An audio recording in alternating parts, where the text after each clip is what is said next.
کراچی بھر میں street crime کا سیلاب رک نہ سکا بلکہ بڑھتا ہی چلا گیا۔ خواتین اور بچوں کے بعد اب پاکستان کا نام دنیا بھر میں روشن کرنے والے قومی ستاروں کو بھی نہ بخشا گیا۔ پاکستان کا نام مختلف مقامات پر روشن کرنے والے اور کئی اہم اعزازات لینے والے نادر بلوچ باکسر کو بھی اسٹریٹ کرائم کا شکار ہو گئے۔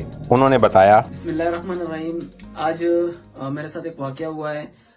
میں 5 نمبر مارکیٹ میں گیا تھا اپنے گھر کے سامان لینے کے لیے، تو مجھے پیسوں کی ضرورت تھی، نیڈ تھی، تو میں نے اپنے سامان والے کو بھیج دیا گھر کی طرف۔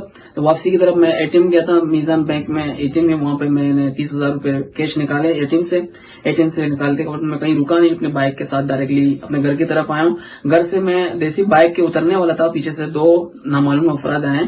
انہوں نے میرے پہ چیمبر کر کے میرے گن پوائنٹ پہ میرے جتنے میں نے موبائل دی، انہوں نے موبائل لینا نہیں، موبائل نہیں چاہیے مجھے کیش چاہیے۔ میں نے بولا کیش نہیں ہے۔ انہوں نے مجھے کندوکی رکھا سر پر، مجھے پنچ مار کے انہوں نے بولا بھائی آپ کی والٹ وہاں پڑی ہوئی ہے، وہ والٹ دے دے۔ میں نے والٹ ان کے ہاتھ میں دے دیا، مذمت نہیں کی میں نے اس کے ساتھ، کیونکہ جب گن میرے ہاتھ میں تھا، ان کے ہاتھ میں تھا، میں نے مذمت کرنا مناسب نہیں سمجھا۔ اور اس کے بعد میرے والد صاحب جیسی باہر نکل، والد صاحب کے بعد انہوں نے نوک کیا، تو میں خاموشی سے ہاتھ میں دے دیا۔ انہوں نے صرف پیسے نکالے اور میرے والد میرے ہاتھ میں دے دیا، اور میں ممنوع تھانہ چلا گیا۔ وہاں پہ میں نے کمپلین وغیرہ کی ہے۔